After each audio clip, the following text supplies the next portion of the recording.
You are in the making. All new episodes air on Thursdays at 10 a.m. Eastern Daylight Time. We hope you enjoy. Please follow along. What's your philosophy on navigating the pause? Have a really good wine collection and a better therapist. I still think we're kids until we're 30, that you have to decide what you want to do for the rest of your life. And I'm just like, I think that's a big joke. And I think that's where we get it wrong as a society. During some of those in-between moments where I'm very vulnerable, I was too scared that others would judge me, look down on me. I wasn't going to measure up, be disappointed, but use that as motivation to network to get yourself out. And I think that what I've seen is that, yes, there's been bumps, there's been turbulence, there's been delays, but you're probably going to wind up someplace interesting and learn something.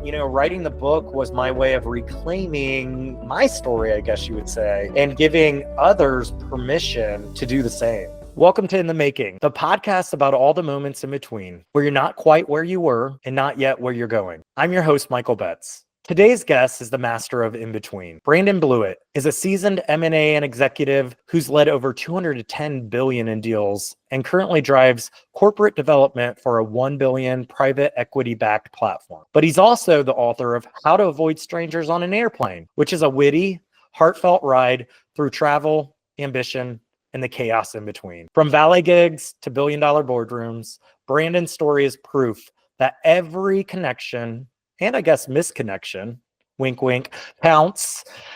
Buckle up. We're taking off. Welcome, Brandon. Thanks for having me, Michael. Excited to be here and for the conversation today. Yeah, and can't wait to just reconnect. I love when old friends can reconnect and hear all the great things in between while we've been in the making. We'll be back. In the Making, out today in print, digital, on Amazon. Get your copy today at amzn.to/4C5S365. The link is in the bio. Let's build something real together. In the Making. Welcome back to In the Making. Let's rewind. Your early career wasn't exactly what you envisioned, Brandon. From bombing at Tax to leaving behind the Jerry Maguire fantasy. Walk us through that evolution. Yeah, happy to.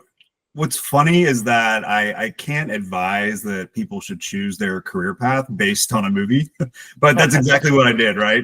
So I went to SMU, and after I finished up college, I remember the monologue from the movie that Jerry Maguire went to law school. And so I actually chose my law school destination based on Steve Spurrier going to coach South Carolina, because I had read Drew Rosenhaus's story of how he had gone to Miami before the program had rebounded. And I thought, this is my opportunity. This is how this is going to happen.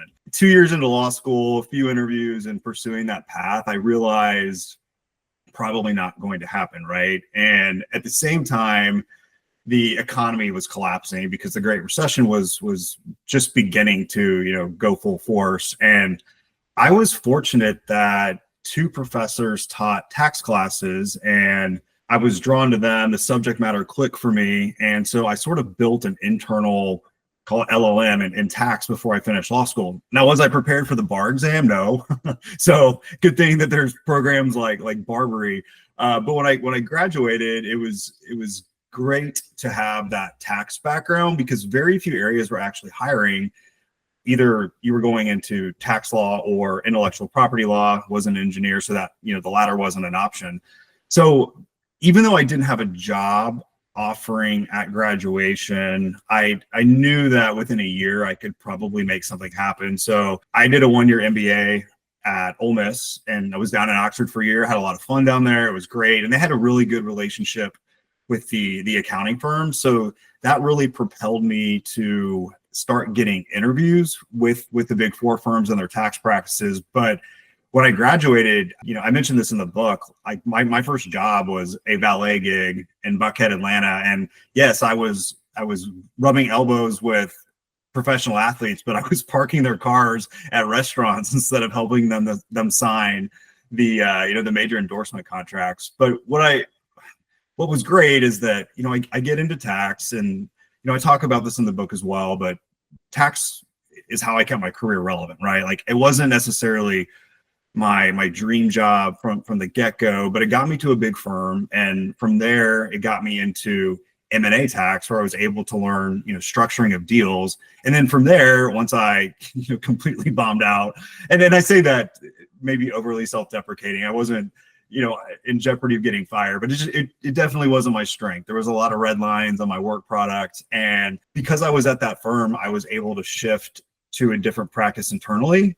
And that's where everything took off. That's what turned into a consulting career that focused on the strategic endeavors of M&A. And that's what ultimately led me to doing what I do now, which I think it's fun to be able to say I don't dread Mondays and enjoy what I do and the people that I work with. I think it's great to be humble, because like some of the best starts come from the best. They say, most of the successful, I wouldn't say most, but a lot of successful people started out at McDonald's, and Right. they're CEOs, or they're, supposedly ran for vice president of the United States, all politics aside.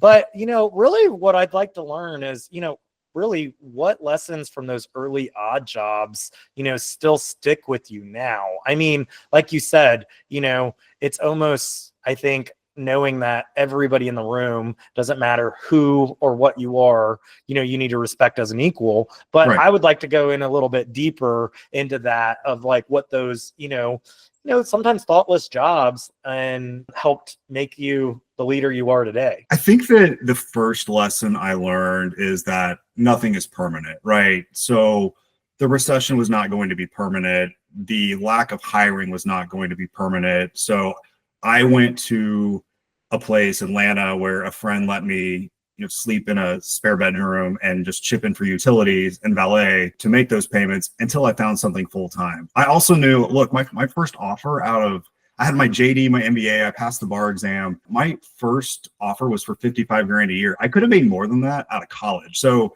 yes, it ate at me a little bit to know that maybe I had set myself back. So that regret we were talking about before the show was definitely creeping in the back of my mind at that time. But I knew that getting a big firm created relevancy, and that eventually, if I worked really hard, that the dividends would pay off later. I think the second thing I learned is that it's okay to suck, right?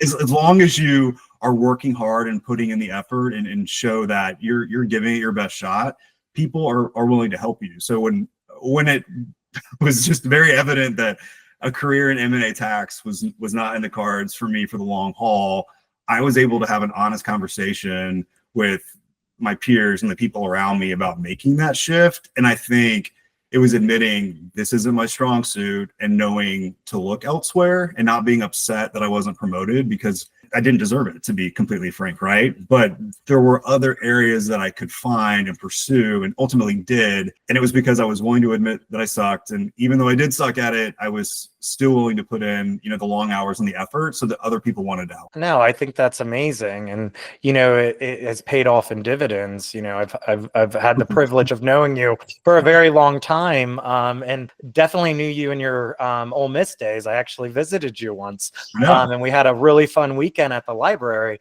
But yeah, exactly. But, I think like with these all these pivots, they sharpen, our leadership skills. So really, I'd kind of like to just, when one door closed and one slammed in your face, and, you did all the work and sometimes the work didn't pay off. Like, Right.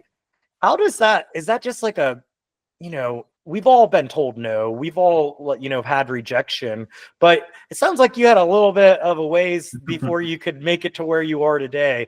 Can you kind of just tell how you rebounded in that, in regards of picking yourself back up and dusting your shoulders off and saying, that's a lot of will? It is. And I think for me, so in one of the chapters in the book, I compare it to, dealing with an overhead Tetris flunky. So someone puts something in the bin, it doesn't quite fit, and so the bin's not going to shut. The flight attendant has to move it to the back or check it, how much of a pain that can be. Well, I realized when I wrote the book and likened it to the career parallel that I was oftentimes trying to fit myself into a bin where I didn't fit, right? And I had to ultimately find where that was. And I think one of the things that helped me kind of get through those frustrations was making sure that I had proper fuel level. So, I think, macro long picture, not to get political or religious, but I had faith in a way that it made me realize I wasn't in control.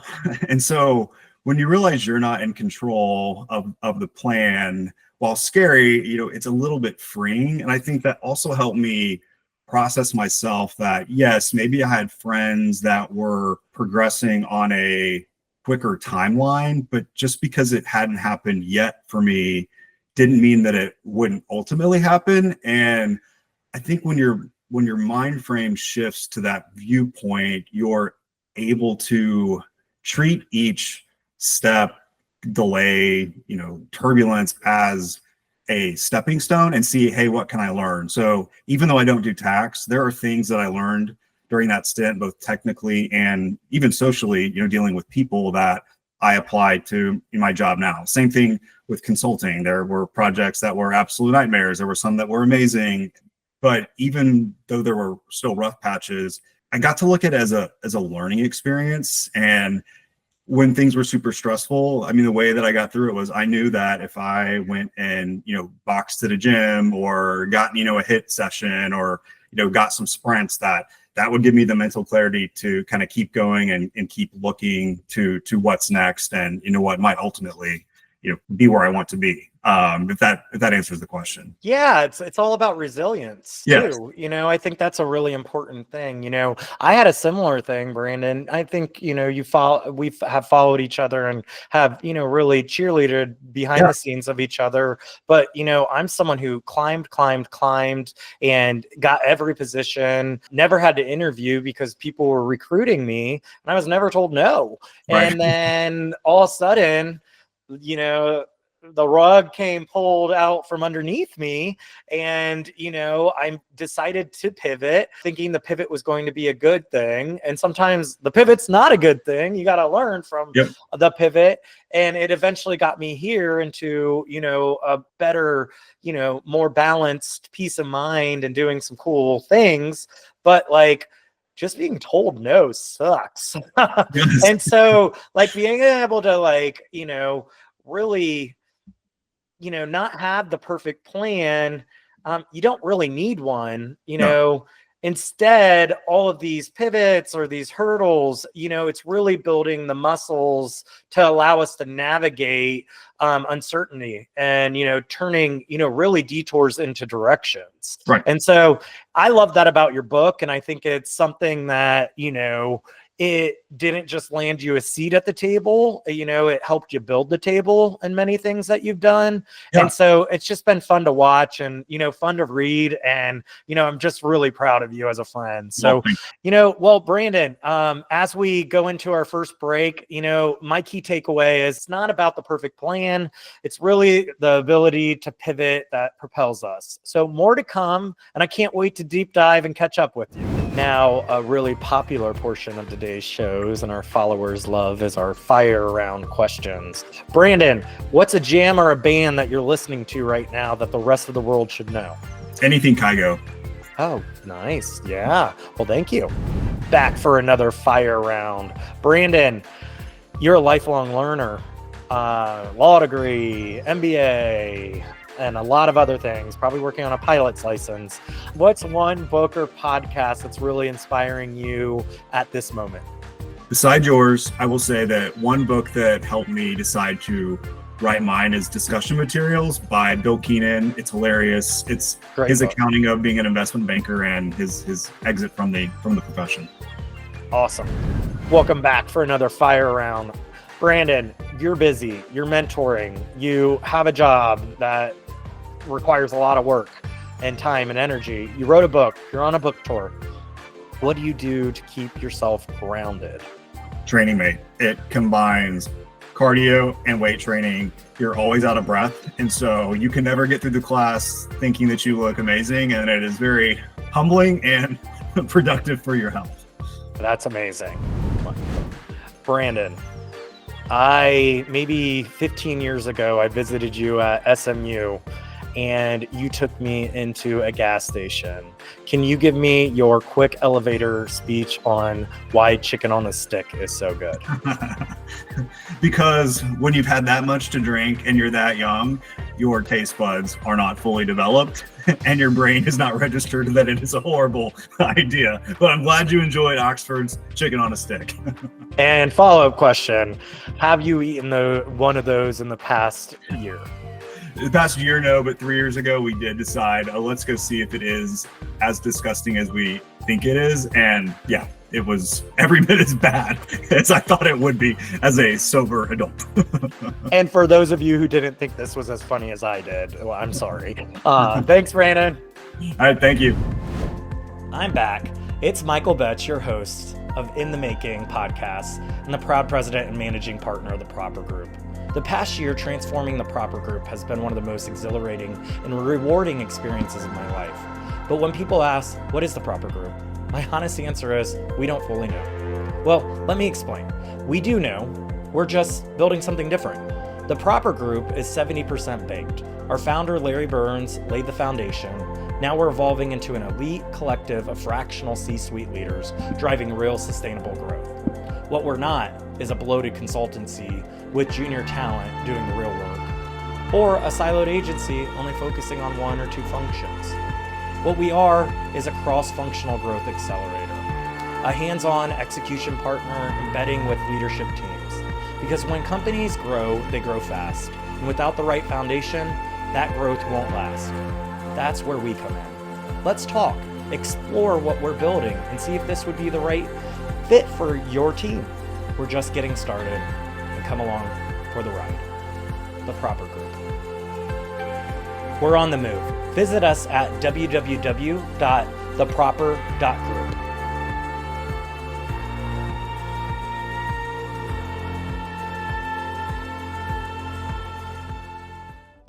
Welcome back. I'm here with Brandon Blewett, a good longtime friend. Just been proud to watch him, kind of become the leader, become the man he is today. So Brandon, let's go deep diving into, really the layover years where you found your momentum and when you stalled. You write so vividly about those moments of being stuck. We all get there, but I love how you use the analogy, how you got stuck at gates and then turn that into between jobs and then just emotional limbo. What's your philosophy on navigating the pause? Have a really good wine collection and a better therapist. Amen. Yeah, that's not a completely, tongue in cheek. Exaggerated. No, it really is common sense, and it's something that's so hard to keep, top of mind when you're in those moments. But you really do have to take a breath and realize that for most of these moments, it's not life altering and you're going to be okay. And I find that when there's a pause moment, I look back and think, okay, where did I start? What have I learned at each step of the way? And now that I've been given this pause, what am I going to be able to do at my next move where this experience is valuable and something that I can, for lack of a better term, monetize, right? If we're thinking about professional development. And so I think that that's really helped me find a way to be productive and reflective when I do come into those moments. And that's not to say that it makes it easy. Like I do think, physical outlets like, working out, running, whatever it is that you like to do, I think are important, reading, those are all excellent activities to keep you, sane in the moment so that you can come back and have those real meaningful conversations. And then I think what I have found probably the most useful is that, early in my career and especially in professional services, you tend to be a little bit competitive, right, with your peers. And I think we all feel that way at certain points in our life. And the ability to be vulnerable and actually reach out to your network and ask them for constructive feedback on, am I really good at this? Is this what I really should be doing?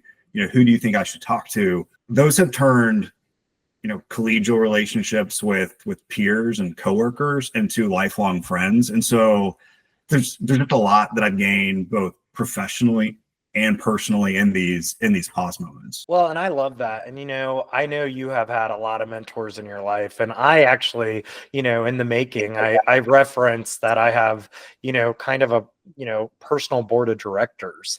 And so I've collected these people throughout the years, that know me from the Mike from the beginning to, Mike at my highest moments, Mike at the lowest moments. And it's one of those things that you have to build trust with these people to know everything that you want them to know. But it's also their feedback is so rewarding, because sometimes we think we're one thing and we're not, and it's okay.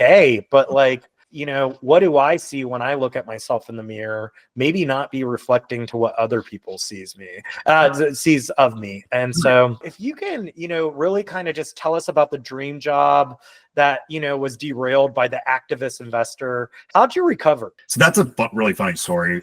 I'd left consulting, and I had finally been able to run and execute M&A and strategy. I was at this publicly traded building products company, felt adjacent to HGTV, which is one of my guilty pleasures, I'll fully admit. If I could ever meet Hillary Farr from Love It or Listed, I swear we'd be best friends, right? But I believe it. But as she might be a little more sarcastic than me, if you can believe that. But that's not true. But we have the activist, and he decides that we're going to break up the company, go through the sale process, and I'm back in consulting. Well, it was a blessing in disguise. So a friend of mine that I had actually helped him land a job at my consulting firm, I just called him to say, hey, I think I'm going to have to start looking sooner. I'm kind of upset about how this has unfolded, but I really need to get over myself and get out in the job market. And he had a new group that was being built out at his firm. I had a couple conversations, and then we had an offer on the table. Well, I accepted that offer on March 1st, 2020. 2 weeks later, COVID shuts down the world, and there's absolutely no way that I would have survived, the rounds of workforce reductions at the old company and its, diminished capacity. So it was being willing to get over myself and ask for help that really got me to that next step. Now, was that what I was going to do forever? No, that step was actually very much an in-between moment, but someone that I had mentored or helped, previously, it's really cool to see the seats flipped, so that you see that not only are your mentors the ones that help you, but when you get to a certain point, people that you've mentored or just helped along the way, it really is a network that can really help in those moments. Well, and I think, when I kind of went through my whole kind of sabbatical year, call it a couple months, Yeah. we're both workaholics. We like what we do and we want to work. But, I think I really reached out to the network, and I've always had a hard time asking. I think it maybe, call it Catholic guilt or whatever religion guilt you have, but just feeling like I didn't want to be a burden on somebody. Right. But going back to what you just said, I've always been a leader, especially, a leader of leaders and a mentor to take up my team and make sure that they're successful. And so many times, over the past 2 years, getting in the door with new clients and whatnot. So many of those are my personal network that either I have, kind of nurtured through their career, or, have cheered them along the way. So it speaks dividends to how you show up to work, how you treat those people at work, and just treat everyone at work, and really make a relationship with that. So I love that you use that as, kind of an example, because in so many different cases, you never know who's going to be able to help you, right. And that's not what it's about. But at the end of the day, you are building a relationship. You showed that you cared for them, so they're showing up and caring for you. So right. I just think that's pretty impressive. So, I guess really, what have the hardest in-betweens taught you about yourself? I think it goes back to control. And even if we know that the perfect plan is not what's most important, I think if we're type A, we still really, really, really like to map things out and, measure ourselves against, a checklist or what it is that we're looking to progress. And so for me, I think what I've had to really focus on is not making those comparisons. It's not looking at, law school and business school being kind of a drain on 4 years of my career, because ultimately there's not only people I met in that time frame, there's things that I learned that I wouldn't be as good at what I do today had it not been for those 4 years, right? So it's looking at big picture, who am I today? How have those experiences, changed me as a person, made me better able to communicate upstream when I'm working with our private equity sponsors. But then the businesses that we buy are extremely blue collar. So if I had gone straight from, SMU to investment banking and then got my MBA at Wharton and then gone straight into corp dev, like I wouldn't be able to have the fun conversations that I have with a lot of the people that I deal with on a, daily basis. And, these bankers and PE guys, like, God bless them. And I really do enjoy them. And a lot of them are good friends, but we're writing checks to these blue collar people when we acquire them for, $70-80 million. So they're clearly the smart ones. But, there's a lot of people that don't see them as human, right? Because they live in their bubble. And I think I might have been one of those people had I not been knocked down a few pegs and had to go through some of the job experiences that I have. Yeah, I think, empathy is so important, and to, definitely put yourself, kind of in their shoes. And, I kind of, wrote, in the making, because, just be honest with you, I had a business coach and, I was named president and managing partner of my firm. And they're like, you need to write a book because you need to get in the circuit. And I'm like, I'm not writing a book. That's so dumb. And then, yeah, it's a game you have to play. So I finally bit the bullet, but I made it more intentional. We kind of briefly touched base about this before our chat today, but I wanted to make it something that I would feel good about, that maybe I could have told a younger self, or maybe me a couple years ago, on the things that I wish I had someone tell me to make me stronger. So that's really kind of what, I'm writing it to the young overachiever Mike Betz in undergrad, who, was told climb, climb, climb.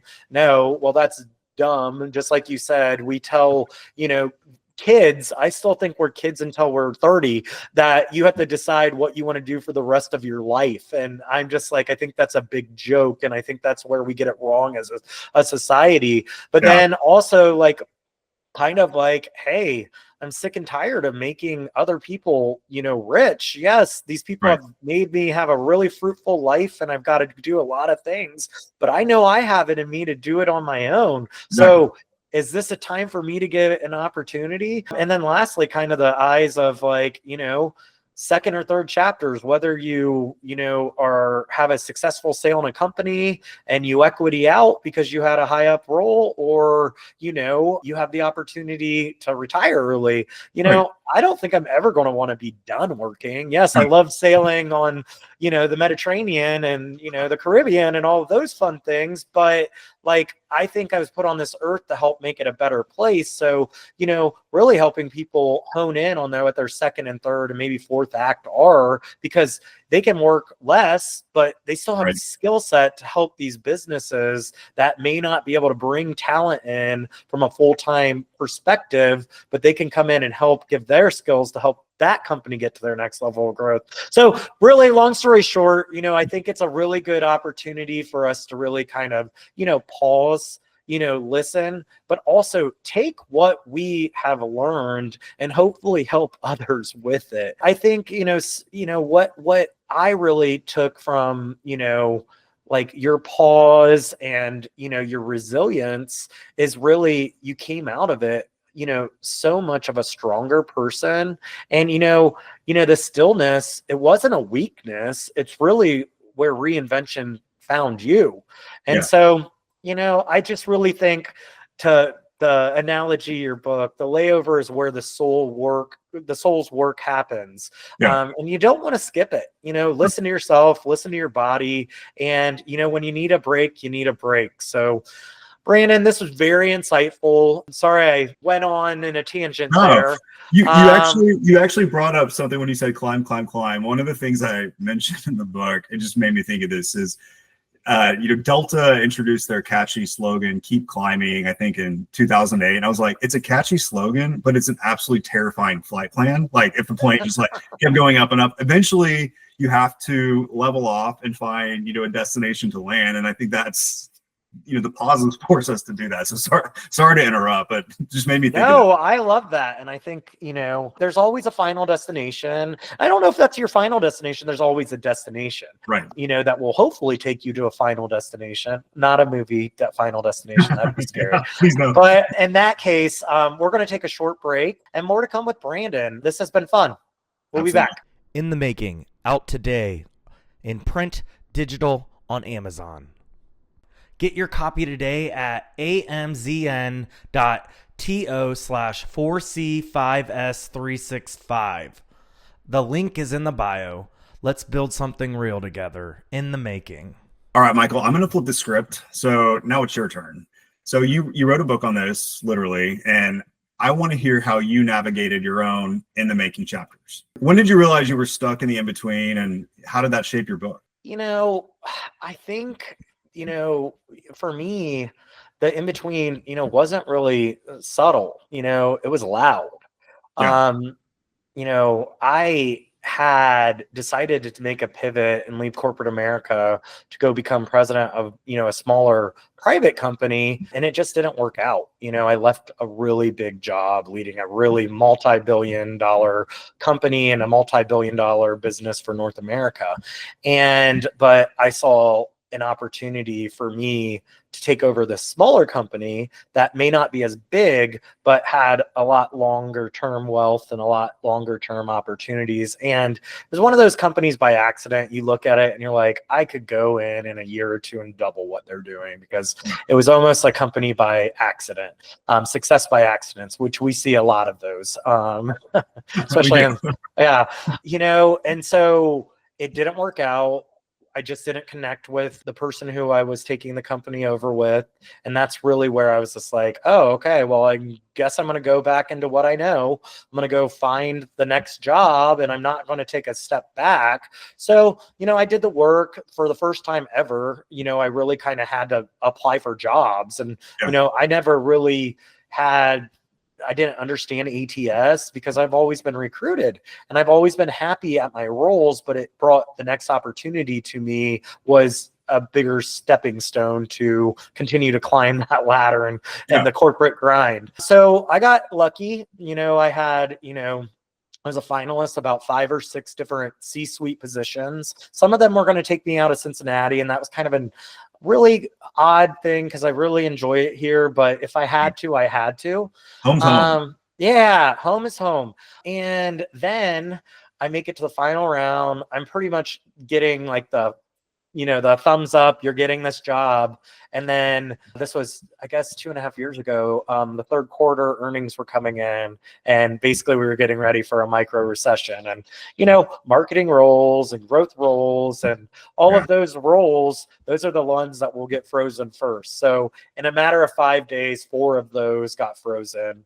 And pretty much like it was September. I've done the, dog and pony show in corporate America. You're not going to get additions to your budget if you're in, a very, torturous, economic standpoint. So I'm like, if I'm going to go try to do this, I'm going to go try to do this. I'm going to, I've already done the work and took a little bit of a pause and a sabbatical, but I'm just going to put myself out there. And, I've ran teams and have had large budgets, but I haven't had sometimes the people to be able to implement programs. So I'm like, maybe there's an opportunity for me to just test out a friend, give me a project here or there.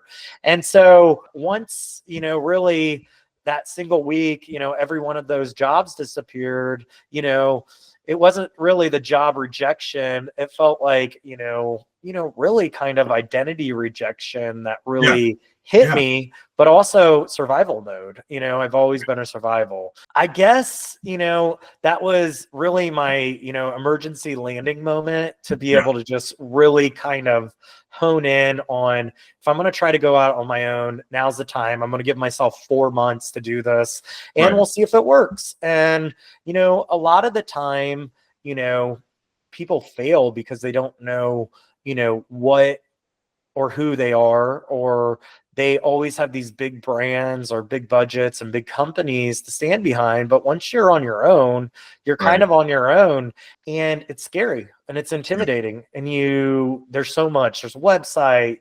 How do I price? How do I go market? I've never been a salesperson. How do I go sell myself? So I think like allowing myself to put myself out there and let people know that I was going on there. But then also my mentor, my partner for the Proper Group, reached out to me and was like, don't do it alone. That's the hardest part. So he gave me a hand up, and that's Larry Burns, the founder of the Proper Group.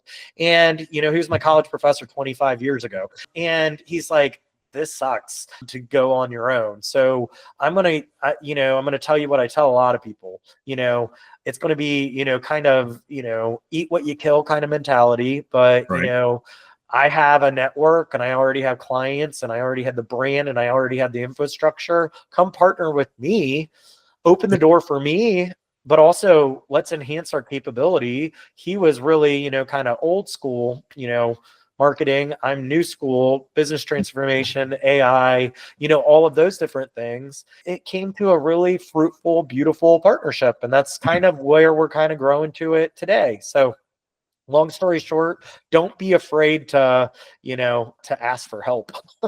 Exactly.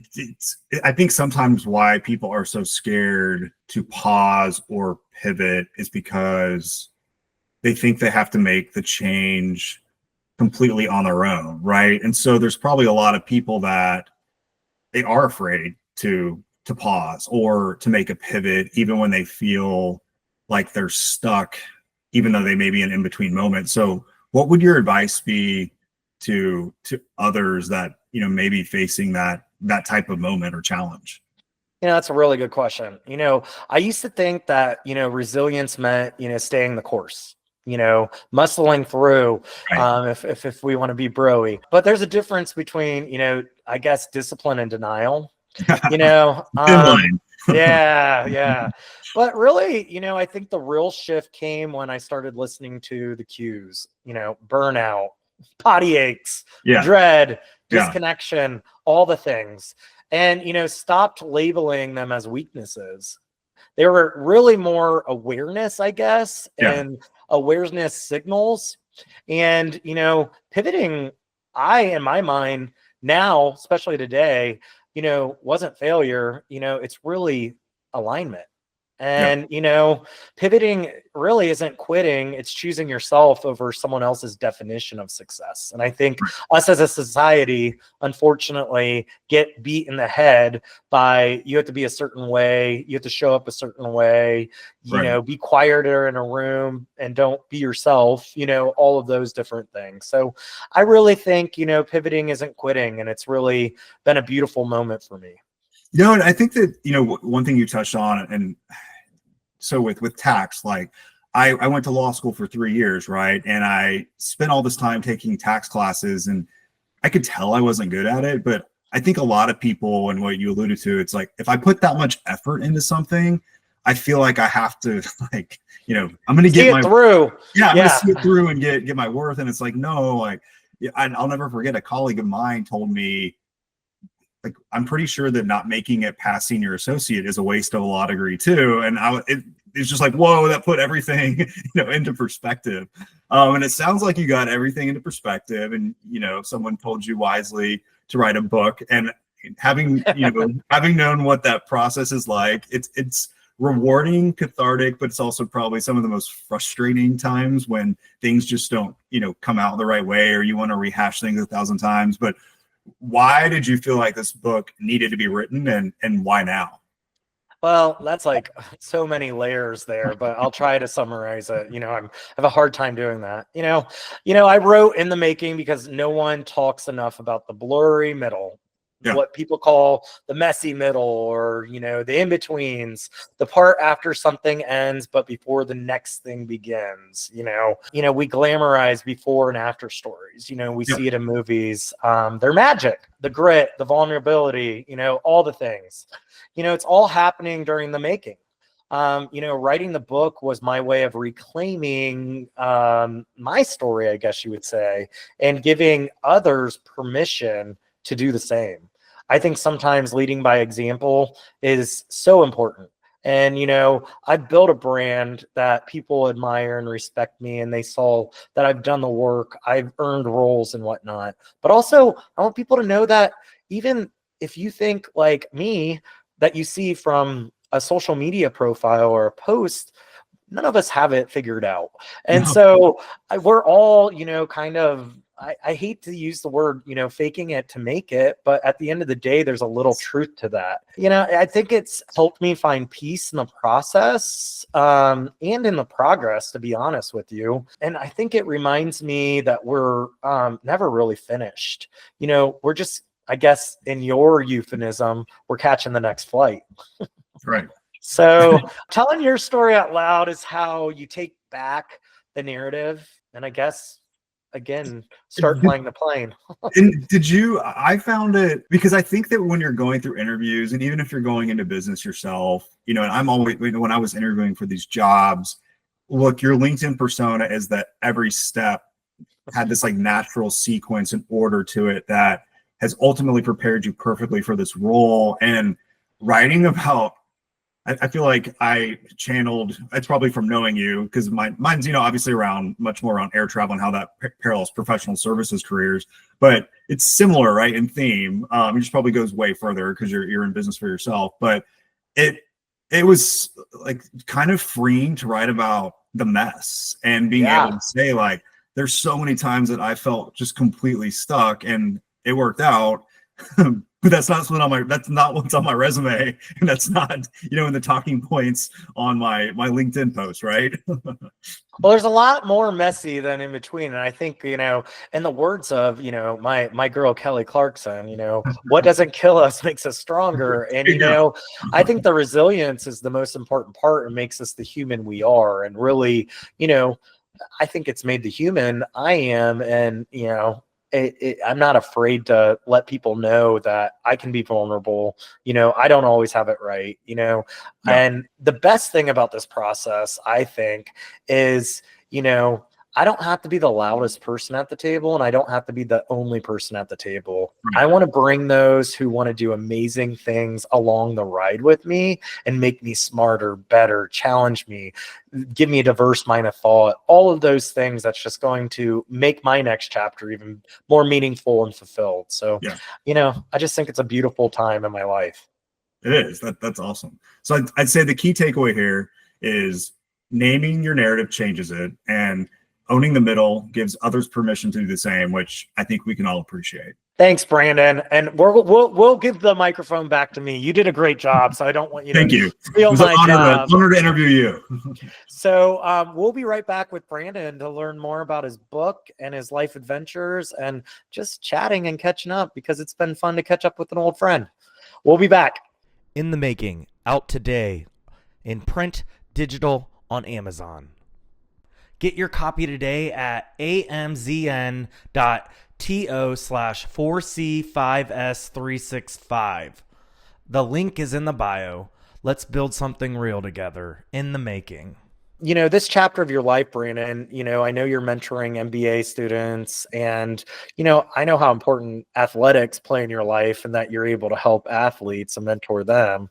I guess I would say, why is that such a meaningful part of your life right now? So I'll take both. The first, the MBA students. I graduated from Ole Miss MBA, and I love the Rebs, but we're not a target school, right, for those top jobs. And I was able to get somewhere that, most people can't get to a private equity backed M&A position, even in some of the consulting roles that I had, without a lot of mentoring. And so for me, it's so fun to be involved on the MBA board, and to be able to find those candidates that just really have that drive and have that natural talent, and really set them on a trajectory that they didn't believe maybe that was possible without being able to have a mentor that has a network that can help them advance, right? And it's been really fun to do that. I have 3 mentees. One, we first got him a job at a Big Four valuation group at a Big Four firm in Houston. He translated that into a bulge bracket investment banking job, and then he turned that from an investment banking job in Houston to now he's working on Wall Street, right? Ole Miss MBA, Ole Miss undergrad, probably not the most traditional path, and he's made it there. Ironically enough, he was one of the more instrumental people in helping refer me from my last consulting gig into the role I had now. So, the mentoring relationship may have reversed in that case, but had a similar story with another mentee that's now leading, private sponsors coverage. Yes, I said that right, for a West Coast boutique investment bank. And then my mentee this last year somehow managed to land himself right out of the gates a job in the corporate compliance group, which is a lot of lawyers at JP Morgan in Plano. So it's fun. And we kind of have a cohort that we're able to do that. And it's fun to kind of, buck the system and say, hey, look what we can do. And that's really rewarding. The athletes piece, no, I did not become Jerry Maguire in theory, but I work with SMU's Life After Ball program. And the program really focuses on the athletes being exposed to different career fields and then being prepared to, leave the locker room and go to the boardroom. And it's incredibly rewarding because these student athletes, say what you want about the typical SMU student, stereotypes are stereotypes, but a lot of student athletes come to college and they're a first generation college student, right? Okay. And this is their opportunity, even if they're not going to go into a professional league to play after they graduate. This is a launch pad. And so it's been incredibly fun to get to know people that they're these monsters on the court or on the field, and then they're super shy and super, almost embarrassed to talk about what it is they like to do because they're like, don't tell the others, but I like math. And working with a basketball player. Yeah, he has a 3.8 finance degree. He's he's like 6'4", so I'm like looking up every time I go to talk to him. And we wind you're up 6'3", aren't you? Oh yeah.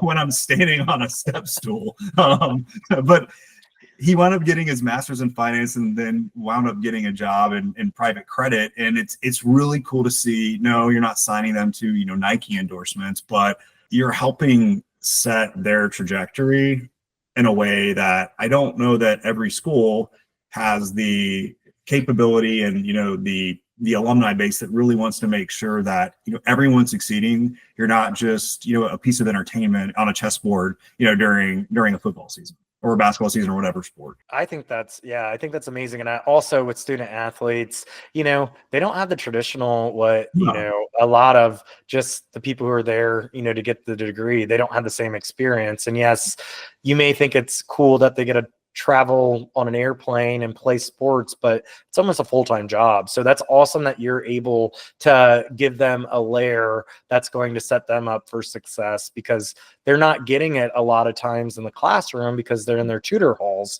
And so that's great that SMU is doing that program. Let's pivot into, really how, now that you kind of had your pivot and your in-betweens, you wrote a book, obviously, but how do you help others, and are more people coming up to you now that you've wrote this book to help get advice and guidance for their in-betweens? I think that what I realized, and I'm sure you're the same way, is that people that actually know me that have read the book, during some of those in-between moments where I'm very vulnerable, they ask, like, why didn't you say something? And it's because at that point in time, I was too scared that others would judge me, look down on me. I wasn't going to measure up. And look, we live in the age of social media. What you present is what you want people to think, and you want people to think that you're successful. And so I think that where I'm able to help people is tell people, like, it's okay to be frustrated. It's okay to be disappointed. Like, don't try to ignore that and pretend things are okay.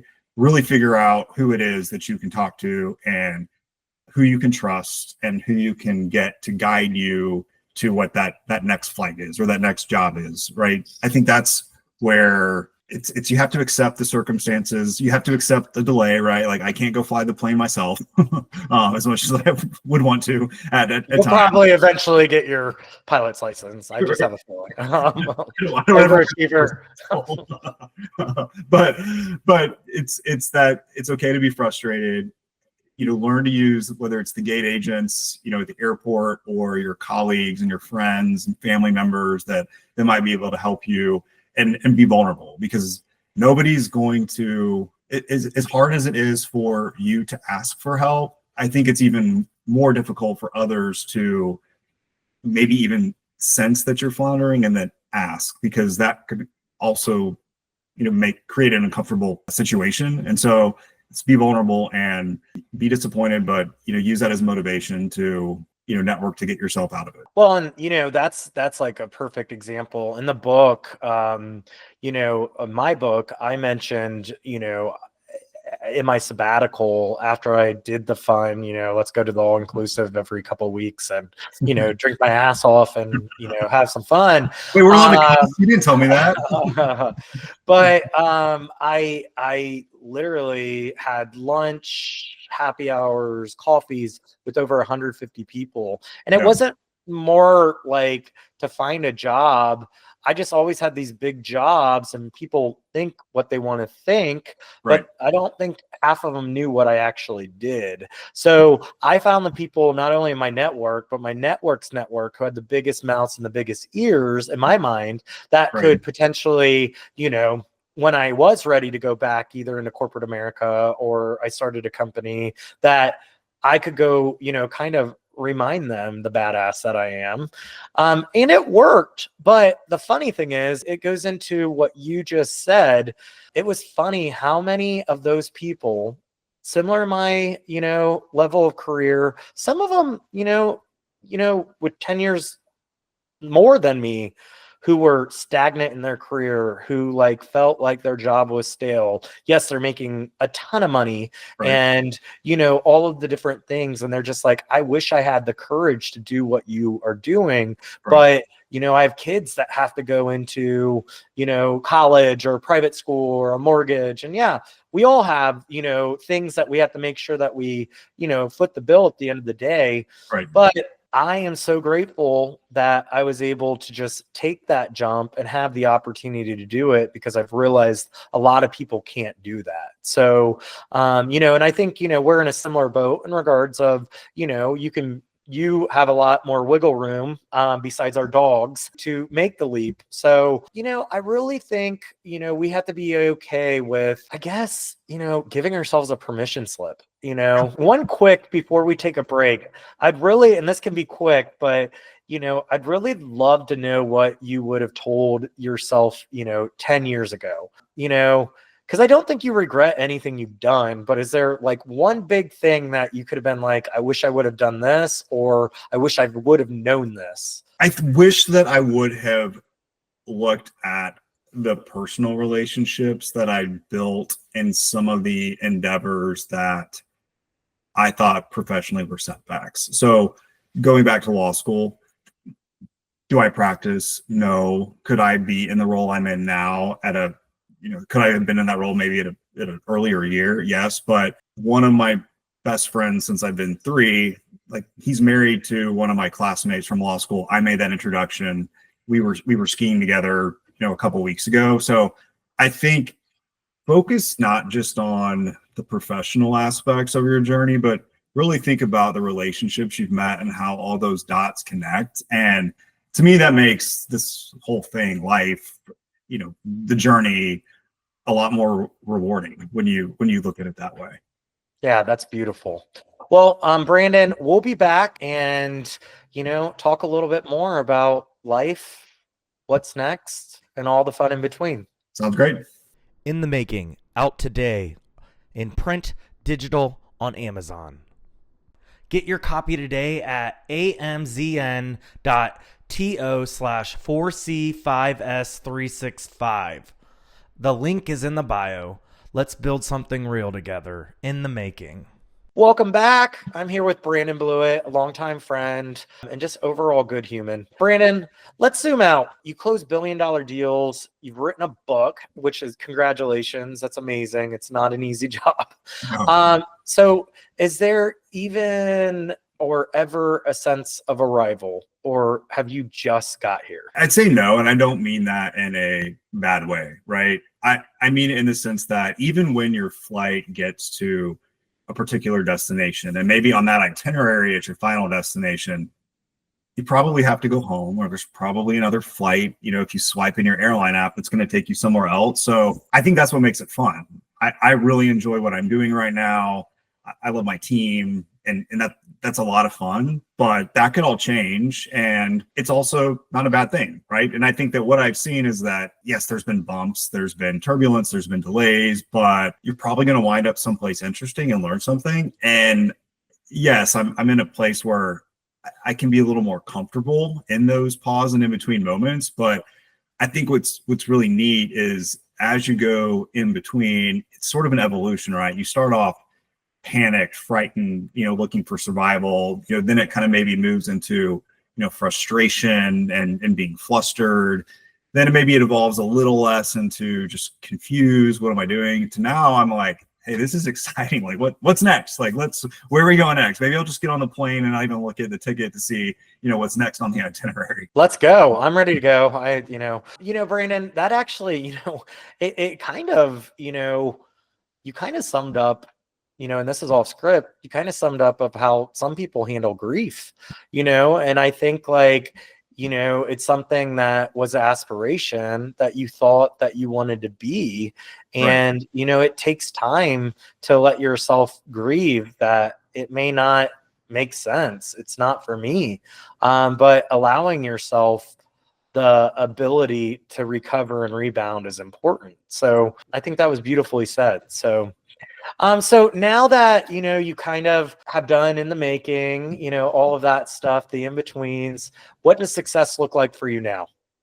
I think success for me is not dreading my work and not feeling that what I'm doing is creating discontent in my personal life. Like I don't believe in, finding happiness, because to me, that's a very fleeting moment, right? Like I can be really happy to go to a sporting event, but if there's a turnover, we lose, you're not happy, right? In that moment, you're mad. But I think being content and just feeling overall satisfied on a personal level and professionally, not dreading work means you're having fun, or you're doing something that you think is meaningful is how I would define success, at this stage of my life, which is a lot different than what it, meant to me when I was younger. And it's funny, I talk to our CEO all the time, and I think one of the reasons we have a really good, working relationship, because he's my boss, is I don't want to be CEO. I don't want to be CFO. I never want to sign off on audited financial statements. I like running deals. And so, whether my title is a VP or a chief strategy officer, whatever he wants to call me, I'm fine helping to continue grow that function within, whether it's this business or another one.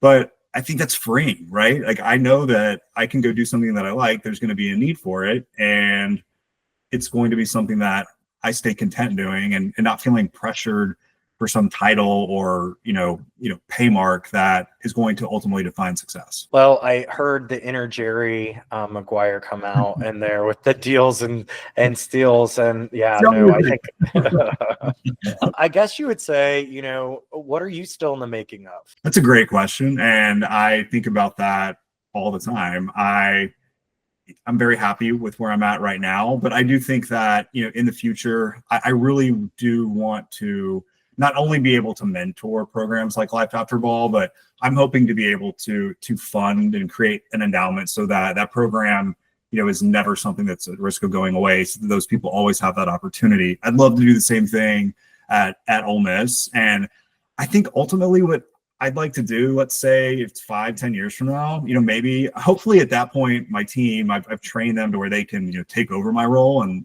they're not working for me, they're doing the job. I would love to be a board member for middle market companies that are, maybe at those early stages of thinking about spinning up the M&A function and capability, and really helping them build that engine. Then I won't be in the weeds and, fielding the phone calls at 2 or 3 in the morning, from sellers that are having, a panic attack, but you're still using that skill set and able to see other companies and businesses and organizations really grow and really launch. And it's fun to be able to be part of that. Oh yeah, there's nothing better to see someone's hard work pay off.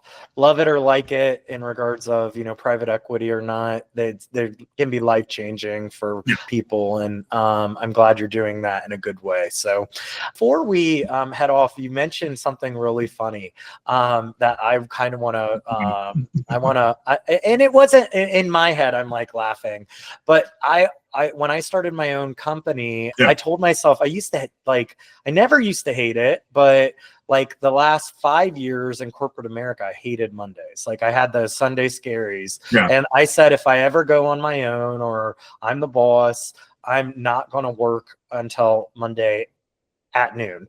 And, I said that, and I kept to it. I work long hours, so I'm okay with, giving me that autonomy and freedom. But then it came to a point where I'm like, I'm having so much fun and I'm really loving what I'm doing. And this rule doesn't apply anymore because, I'm having fun and I'm working with really smart, fun people who are challenging me. So it's almost like, I'm a kid in a candy store again because, I went from, these roles where I was a manager of managers and just doing, really the strategic work to actually rolling up my sleeves, getting dirty. And that's just been really fun about this chapter in my making. So anyways, we're going to come back and wrap it up with Brandon. This has been a beautiful story and a beautiful journey to catch up on. So more to come with Brandon, and we'll be back. In the Making, out today, in print, digital, on Amazon. Get your copy today at amzn.to/4C5S365. The link is in the bio. Let's build something real together. In the Making. Welcome back to In the Making. I'm here with my friend Brandon Blewett. Brandon, this was everything, raw, real, and really full of perspective. Where can listeners find more of your work? So you can go to my website. It's brandonblewett.com. I'm also on Instagram and X. Is it hashtag? No, it's your handle. Yeah. I'm so technologically savvy, as you can tell. It's Brandon in the air. Then I've also got a YouTube channel, which is Brandon_in_the_air.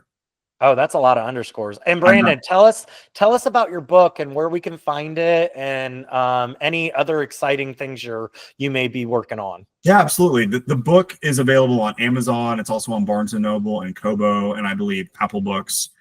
I can never remember if it's Apple Books or iBooks. I should probably Apple Books. It's Apple Books. Yeah. Perfect. Yeah, so it's available at all those platforms, and it's similar to your book. It's quasi self-help. It's quasi here's my journey, and it's a lot of snark about some of the poor behaviors that we see in modern air travel. So if you're a frequent flyer or someone that at least travels for work 4 or 5 times a year, I think a lot of the characters and the people that you see in there will be very relatable and will make you feel seen if you've ever questioned your faith in humanity during the course of air travel. And as for what's next, I'm having a lot of fun doing a lot of things like this, and working with our company, which keeps us super busy, and there's a lot of exciting things on that horizon for this upcoming year. Well, that's awesome, Brandon. I'm really happy for you and all your success and all your in between. So to our listeners, if you're navigating your own layovers, no pun intended, remember, you're not behind. You're just boarding something new. Subscribe to In the Making for more stories like this. And until next time, keep going. You're still in the making. In the Making, out today, in print, digital, on Amazon. Get your copy today at amzn.to/4C5S365. The link is in the bio. Let's build something real together. In the Making. please check out my guest, Brandon Blewett's How to Avoid Strangers on an Airplane, which is a sharp, funny book about travel, ambition, and the chaos in between. You can purchase the book on Amazon, Barnes & Nobles, and Kobo. Get your copy today. And thank you, Brandon, for joining me in the making. Welcome to In the Making podcast. Please like and subscribe and engage. We want to hear from you.